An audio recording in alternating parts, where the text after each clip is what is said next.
आज की कहानी है the bird of happiness, a tale from Russia. जैसा कि आपने अभी नाम सुना ही, कहानी हमें बताती है कि जो खुशी होती है, हैप्पीनेस होती है, वो एक बर्ड की तरह होती है जो हमेशा हमारे आसपास चहचहाती रहती है, गीत गाती रहती है। बस ज़रूरत है तो हमें ध्यान से सुनने की। तो आइए कहानी शुरू करते हैं। बहुत समय पहले की बात है। एक छोटा सा लड़का जिसका नाम इगोर था, अपने माँ पापा के साथ लकड़ी से बने एक छोटे से घर में रहता था। इगोर की फैमिली बहुत ही गरीब थी। उसके पिता एक वुडकटर थे और उसकी माँ शहर में बड़े लोगों के लिए कपड़े सिला करती थी। उत्तरी रशिया में शहर से दूर जंगलों में उनका एक घर था। गर्मियों में दिन लंबे होते थे और जंगल पूरी तरह सजीव लगता था। बड़े बड़े पेड़ और पक्षियों की आवाज़ें पूरे दिन जंगल में गूंजा करती थीं। कई प्रकार के पक्षी देखने को मिलते। इगोर पूरे दिन जंगल में अपने पिता के साथ घूमता और उसके पिता उसे पक्षियों के बारे में नई नई बातें बताते। इगोर को यह सब जानना सुनना बहुत अच्छा लगता। उसे सभी पक्षियों के नाम पता थे, यहाँ तक कि वो पक्षियों की आवाज़ सुनकर उनका नाम भी बता सकता था। पर इसके उलट सर्दियों में दिन छोटे होते और पूरा जंगल बर्फ से ढका होता और बिल्कुल शांत, क्योंकि सारी बर्ड्स विंटर सीजन में गर्म देशों की तरफ चली जाती थीं। ऐसे ही सर्दियों में एक बार इगोर बीमार हो गया। उसकी माँ ने उसकी पसंद का खाना बनाया, उसकी पसंद के खिलौने, सब कुछ, पर जो इगोर था उसकी हालत दिन ब दिन खराब होती जा रही थी और अंत में शहर से डॉक्टर को बुलाया गया उसे देखने के लिए। उसने इगोर को देखा, कुछ देर उससे बात की। फिर उसने इगोर के मदर फादर से कहा कि वो बहुत बीमार है, पर मुझे नहीं पता कि उसे क्या हुआ है। इन सर्दियों में बहुत से बच्चे बीमार पड़ रहे हैं। डॉक्टर ने आगे कहा कि आप उसका पूरी तरीके से ध्यान रखिए, उसकी पसंद का खाना खिलाइए और उसे अच्छी नींद लेने को कहिए। हो सकता है कि कुछ ही दिनों में वो ठीक हो जाए, पर मुझे उसकी बीमारी समझ में नहीं आ रही है।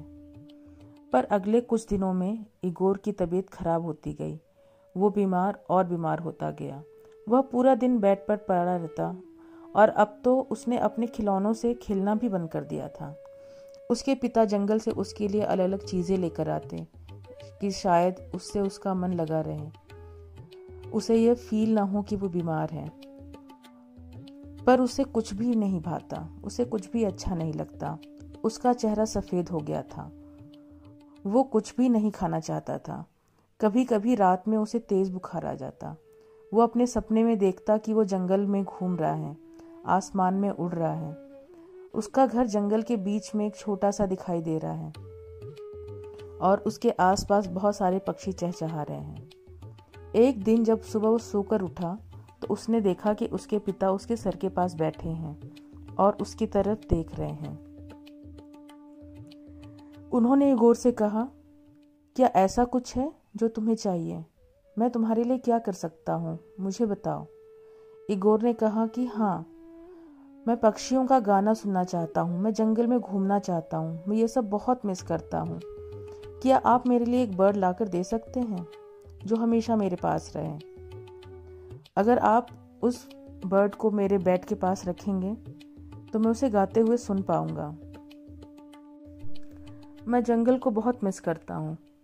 उसके पिता बहुत खुश हुए।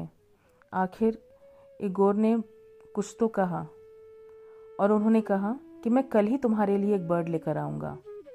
पर वो जानते थे कि ये विंटर का समय है और इस समय कोई भी बर्ड जंगल में कहीं भी नहीं मिलेगी। वो दुखी भी थे कि इगोर ने एक चीज़ की इच्छा की और वो भी वो पूरी नहीं कर पा रहे हैं। इगोर की मदर ने कहा, पर तुम वुड से उसके लिए एक बर्ड बना सकते हो।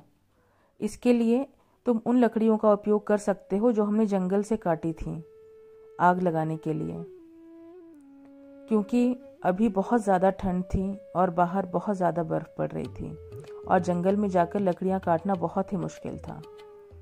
पर पूरे दिन इगोर के पिता काम करते रहे। वो सोचते रहे कि किस तरह वुड से वो एक बर्ड बना पाए जो कि बिल्कुल असली बर्ड की तरह लगे।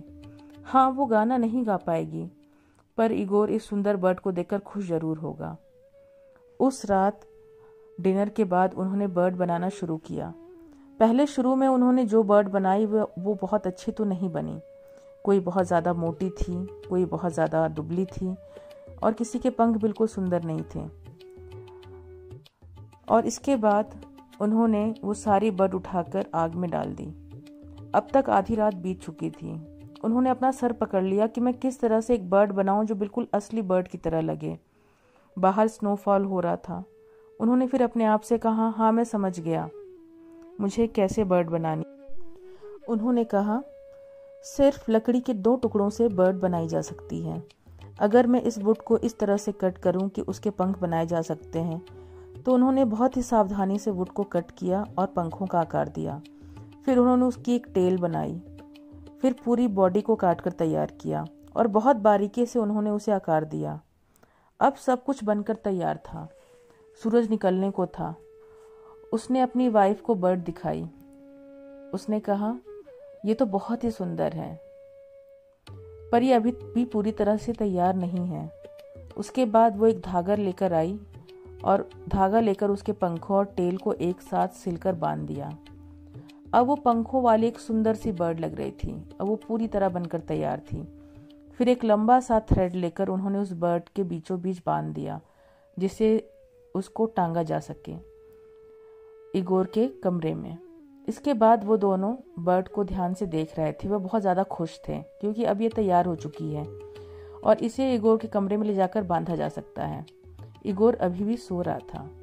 चुपचाप उन्होंने इस बर्ड को उसके बेड के ऊपर हैंग कर दिया। बर्ड धीरे धीरे थ्रेड के सहारे घूमने लगी। उसके पापा काफ़ी थक गए थे रात भर जागने के बाद, तो वो अपने कमरे में सोने चले गए। बाद में जब वो इगोर के कमरे में गए, बर्ड धीरे धीरे इगोर के बेड के ऊपर उसके सर के पास घूम रही थी। वो बर्ड को बहुत ही ध्यान से देख रहा था। उसकी आंखों में बहुत दिनों बाद चमक थी। इगोर ने खुशी से कहा, इट्स ब्यूटीफुल। मैंने कभी इतनी सुंदर बर्ड नहीं देखी, जंगल में भी नहीं। लेकिन पापा, इस बर्ड को क्या कहते हैं? मुझे तो इसका नाम नहीं पता। उसके पिता ने कहा था कि ये बहुत अच्छा सवाल है, पहले मैं पता करूंगा फिर तुम्हें बताऊंगा। अगली सुबह जब उसके पापा जंगल में गए और जब वो वापस आए तो उन्होंने देखा कि इगोर आज अपने बेड पर बैठा हुआ है और बर्ड को टच करने की कोशिश कर रहा है। उन्होंने देखा कि कई हफ्तों के बाद आज वो बेड पर बैठ पाया है। इगोर ने फिर पूछा, पापा इसे क्या कहते हैं? इगोर के पिता ने कहा, I am still not sure. मुझे अभी भी नहीं पता, मैं पता करके तुम्हें ज़रूर बताऊंगा। उस रात इगोर के सोने के बाद वो इगोर के कमरे में चुपचाप गए और उन्होंने बर्ड के थ्रेड को थोड़ा छोटा कर दिया। अब बर्ड इगोर के सिर के थोड़ा ऊपर थी। 3 दिन बाद उन्होंने देखा कि इगोर अपने घुटनों पर खड़ा है और बर्ड को छूने की कोशिश कर रहा है। उसके हाथ बर्ड के पास थे। पापा, क्या आपने मेरी बर्ड का नाम डिसाइड कर लिया? अभी तक नहीं बेटा, मैं तुम्हें बाद में बताऊंगा। अगली रात उन्होंने बर्ड को कुछ और ऊपर हैंग कर दिया। लगभग 5 दिनों बाद इगोर अपने बेड पर खड़ा था और बर्ड को टच करने की कोशिश कर रहा था और चिल्ला चिल्ला कर कह रहा था, पापा आप मुझे इसका नाम कब बताएंगे? बहुत जल्दी, वुड कटर ने जवाब दिया। 7 दिन बाद जब वो लकड़ियां काट रहे थे तब उन्होंने बहुत अजीब सी आवाज़ें सुनी जो उनके ही घर से आ रही थी। वो जल्दी से इगोर के कमरे में गए। इगोर अपने बेड पर कूद रहा था और बहुत खुश था। उसके सिर के ऊपर थ्रेड से बंधी हुई बर्ड तेजी से घूम रही थी। पापा देखो, मैंने इस बर्ड को टच कर लिया, वो चिल्ला रहा था। प्लीज़ अब तो मुझे इसका नाम बता दें। उसके पिता ने कहा, बेटा, it's called the bird of happiness. और उसकी माँ दरवाजे पर खड़ी मुस्कुरा रही थी। उनका बेटा पूरी तरह से स्वस्थ था और खुश भी। ये थी हमारी आज की कहानी the bird of happiness. I hope आपको कहानी पसंद आई होगी।